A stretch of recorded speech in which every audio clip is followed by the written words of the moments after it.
Good morning guys from Derry, Northern Ireland, and I tell you what a fantastic place this is. It's the first time I've been here and it definitely won't be my last. Well, unfortunately I can't stay here for long because I am heading over to the bus station in a minute to take Translink's Goldliner service, the X212, all the way down to Belfast. Now apparently it's quicker than the train, so well, there's only one way to find out, isn't there? Come with me and I'll see you in a bit.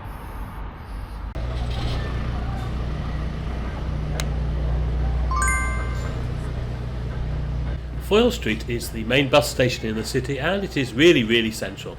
I made my way through the middle of the buildings here, which I assumed was the main entrance, and that brought me out by the bus stands. Local buses seem to be over to the right here, with the Translink Belfast Goldliner service leaving from stand 1 on the left, along with other longer distance services such as the bus Air service from Galway via Sligo that had come in the day before, and also the X3 and X4 buses down to Dublin. Now, there was already a bus on stand, the 212 service, which when you look at the timetable here, it quite clearly makes a couple more stops. Consequently, it takes a little longer to get to Belfast. It's 2 hours as opposed to 1 hour 45 for the express. But still not bad though, is it that? And I was taking the 10:40 bus this morning, scheduled to arrive into Belfast at 12:25. Now, the express runs about every hour Monday to Friday, and every 15 to 20 minutes in between you have the 212 service. Now, this runs every 30 minutes on a Saturday and every hour on a Sunday. Now, inside are more than adequate facilities with a cafe and a small shop to your right, and on your left is the ticket and information counter, which is where I purchased my fare from this morning.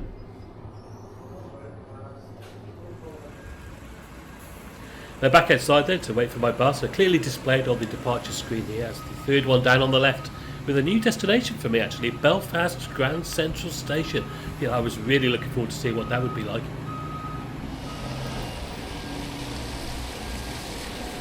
And here it was, XUI 8092, a Volvo B11R Sansundegai SC5 apparently. Now I know I had to ask you guys all about the Irish vehicle registration plates on my last video.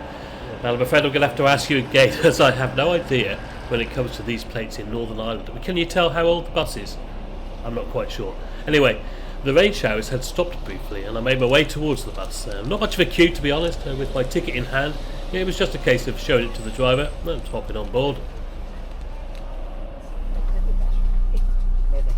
The first impressions, yeah, quite good. The expected 2 seated configuration, it looked quite bright inside. There's a wheelchair space here on my right, which is always a good sign. I decided to make my way further back and decided on a seat a couple of rows from the rear of the vehicle. Plenty to choose from. I counted 7 people on board as we reversed off stand right on time.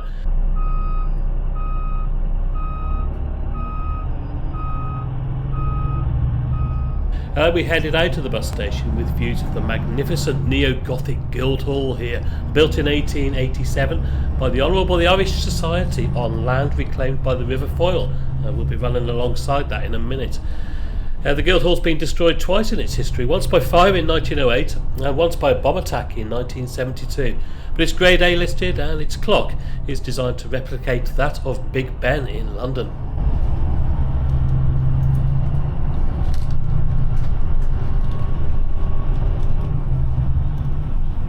I'm glad I sat on the left here. I had some great views as we headed alongside the mighty River Foyle, flowing into Lough Foyle to the northeast of the city. Well, I didn't have time to walk alongside it unfortunately, but yeah, I'll definitely be returning. Such a beautiful city this was.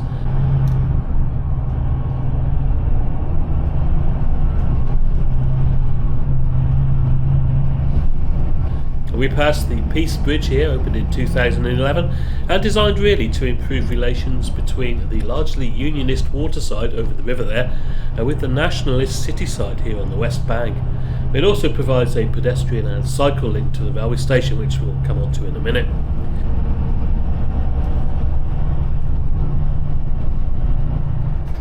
And we then turned left to finally cross the River Foyle itself using the upper level of the unusual double-decker Craigavon Bridge. Completed in 1933, the lower deck originally carried a railway line for freight, but that was replaced by a road in 1968. Although I didn't see the lower deck, I believe it carries two-way traffic similar to that of the upper level here.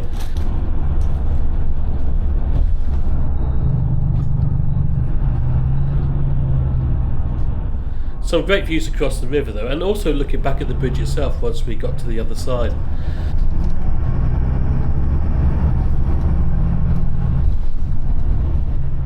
Now this is where we reach the Londonderry railway terminus, also known as Waterside Railway Station, and probably easier to call it the latter to be honest. Originally opened in 1852, it was rebuilt in 1874.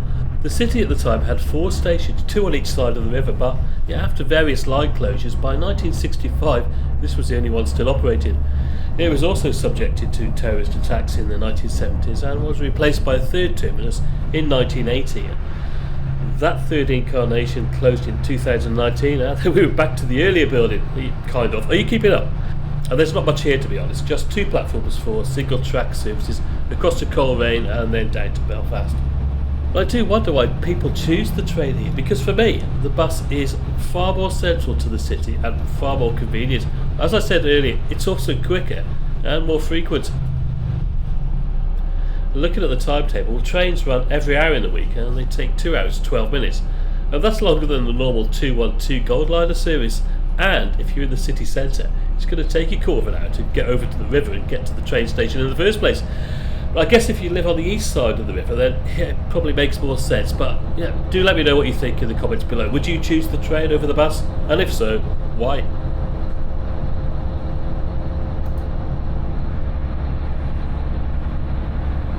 After making the 2 scheduled stops at Alton-le-Galvin Hospital, where 2 people got on, and Drummerhoe Park and Ride, where 4 people got on, we were out of the city headed south-east on the A6. And total passengers, including me, 13. Yeah, we were very lightly loaded.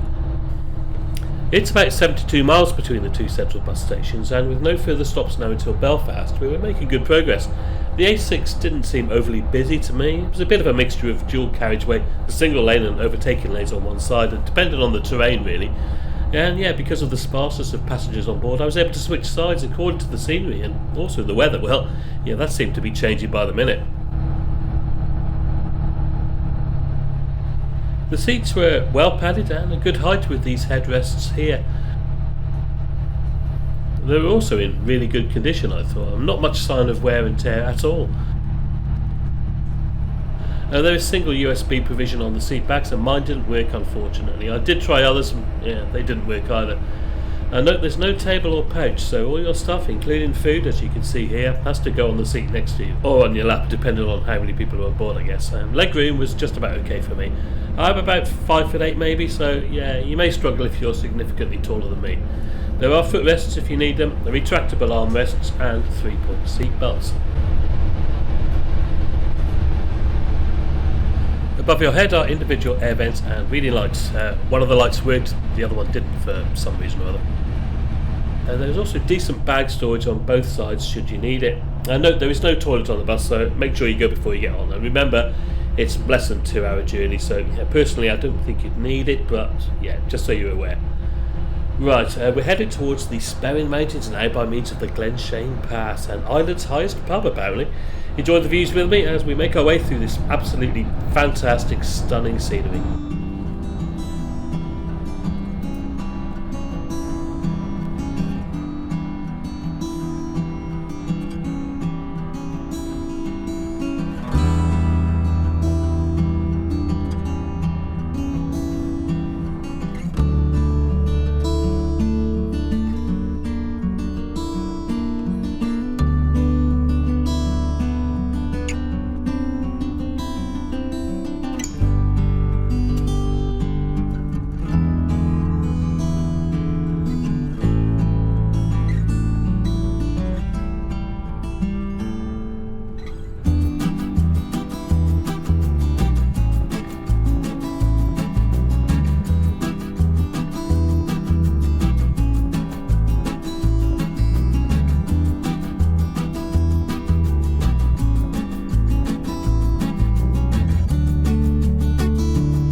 We've reached Randalstown now, and our first motorway of the journey, the M22.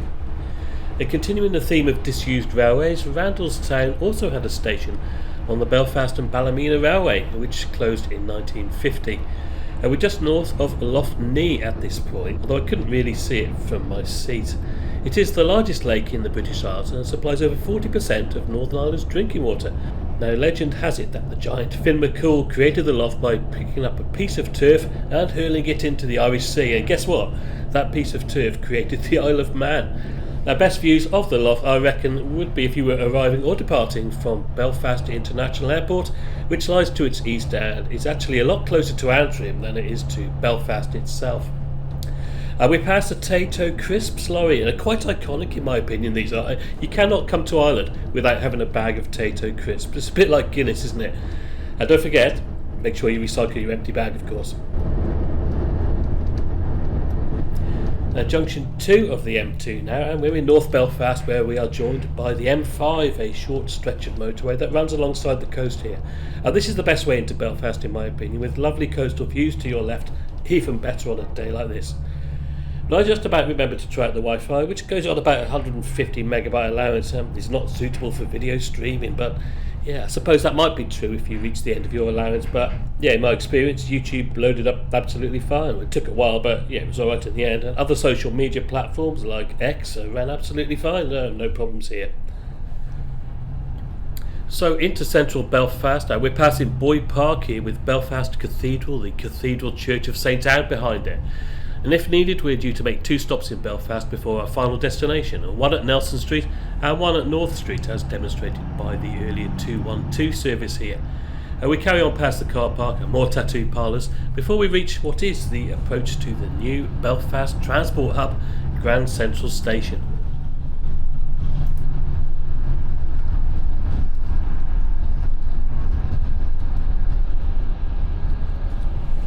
And as you can see, there was still a lot of work going on when I was there in late September 2024. But it's a massive upgrade on the old Europa bus centre, and of course trains will also be calling here now, as opposed to the Great Victoria Street Railway Station. And it's large, designed to handle 20 million passenger journeys per year, which is 8 million more than the old bus and railway stations combined. But it's taken 5 years to complete at a cost of around £340 million. 8 train platforms and 26 bus stands. I reckon the bus station probably been open around 2 weeks before I showed up. The train station was only completed about 3 weeks after that. And you actually drive over the railway tracks to get to the bus stands, giving you great views of the platforms below.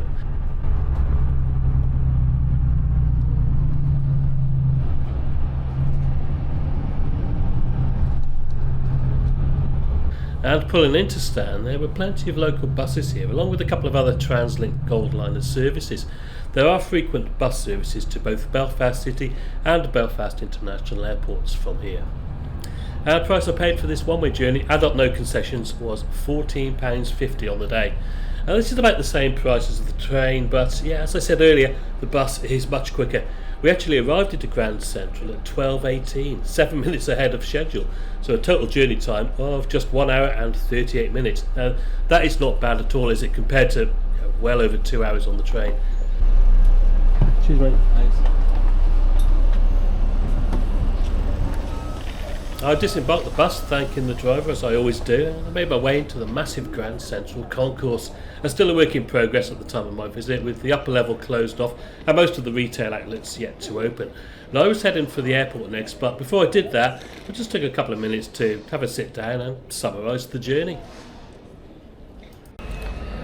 Right guys, so yeah, Belfast and the Grand Central Station, the new Grand Central Station, and to tell you what, it's large and impressive, as was that journey on the X212 all the way from Derry down here to Belfast.